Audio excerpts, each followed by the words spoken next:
루로입니다. 오늘은 캔버스 짜는 방법을 알려드리려고 합니다. 캔버스가 생소하신 분들도 많이 계시겠지요? 캔버스는 나무 틀에 천으로 씌워진 그림판이라고 생각하시면 됩니다. 주로 유화, 아크릴화를 그릴 때 많이 쓰인답니다. 저와 부모님 또한 서양화를 전공했기에 대학 다닐 때 주로 캔버스 작업을 많이 했었습니다. 지금은 종이에만 주로 그리지만요. 지금도 집에 남아있는 캔버스들이 많이 있는데요. 작은 사이즈부터 대문짝만한 사이즈까지 엄청 많답니다. 최근에 많이 버리기도 했고요. 자, 그럼 캔버스를 짜기 전에 필요한 준비물을 살펴볼까요? 캔버스 플라이어입니다. 흔히 왁구발이라고 불리는 도구입니다. 이 도구는 캔버스 천을 팽팽하게 당길 때 쓰는 도구입니다.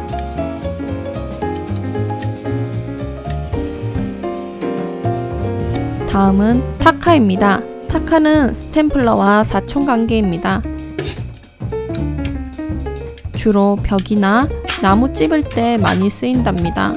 어린 친구들이 사용하기에는 위험하니 주의가 필요합니다.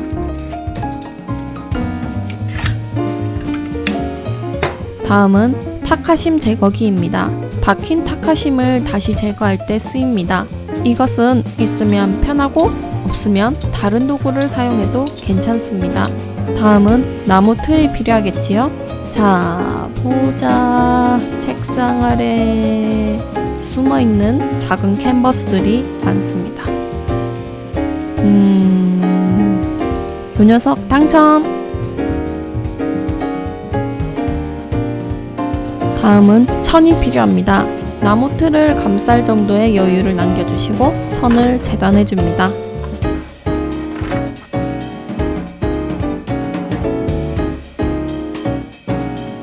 천은 면천, 아사천, 반아사천이 있습니다. 면천은 값이 저렴해 연습용으로 많이 쓰이고 아사천은 마로 만든 천이라 온도나 습기에 강해 작품용, 선물용으로 많이 쓰입니다. 가격은 면천보다 훨씬 비싸고요. 반아사천은 면천과 아사천을 섞어 놓은 천입니다. 저는 일단 면천으로 캔버스를 짜볼게요. 천의 앞뒤 구분은 새하얀 면이 앞이랍니다. 원래 이런 누런 면인데 이 면에다가 젯소치를 한번 데워서 나온 거랍니다. 그리고 나무틀 표면을 잘 보면 안쪽으로 비스듬하게 깎여져 있습니다. 이거는 만져보면 아마 느낌이 들 거예요. 그리고 그 부분이 천으로 덮어 씌워야 하는 부분입니다. 먼저 타카로 틀 가운데에 임시 고정을 해줍니다. 저는 캔버스가 작아서 가로 고정을 모두 한 다음에 세로 방향 타카를 박을 예정이지만 캔버스가 클 경우 가로, 세로 모두 임시 고정을 해준 다음 작업을 해주시면 더 좋습니다. 타카 쓸 때는 손이 다치지 않게 조심하세요. 임시 고정을 할 때는 타카의 한쪽 면을 살짝 들어 박아주시면 나중에 제거할 때 쉽습니다. 이제는 플라이어로 타카심을 박은 반대편 위인 위에 있는 천을 잡아당겨줍니다. 팽팽하게 잡아당겨줍니다. 너무 힘을 주면 천이 찢어질 수도 있으니 주의해야 합니다. 당긴 천을 손으로 잠시 붙잡고 바로 타카로 박아줍니다. 다시 임시 고정했던 반대편으로 가서 타카를 제거해주고 확실하게 당겨줍니다.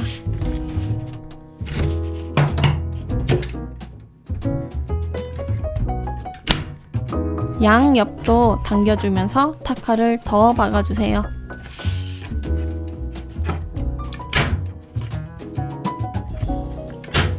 다 됐으면 양쪽 모두 팽팽하게 되도록 다시 반대쪽도 당겨서 타카를 박아줍니다.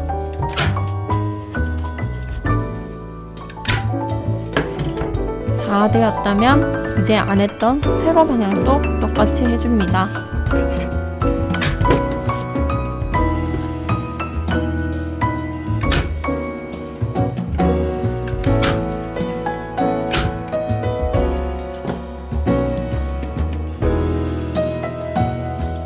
모두 다 되었다면 삐죽 나온 천 자투리를 접어주거나 가위로 잘라내거나 조금 잘라내어 접어주거나 등 마음에 드는 방법으로 마무리를 해주시면 된답니다. 짜잔! 캔버스 만들기 끝! 살짝 쳤을 때 팽팽한 느낌과 북소리가 나면 매우 잘 짠 캔버스랍니다. 저도 진짜 오랜만에 캔버스를 짜보았네요. 직접 캔버스를 짜면 사는 것보다 훨씬 경제적이랍니다. 단 힘들다는 점.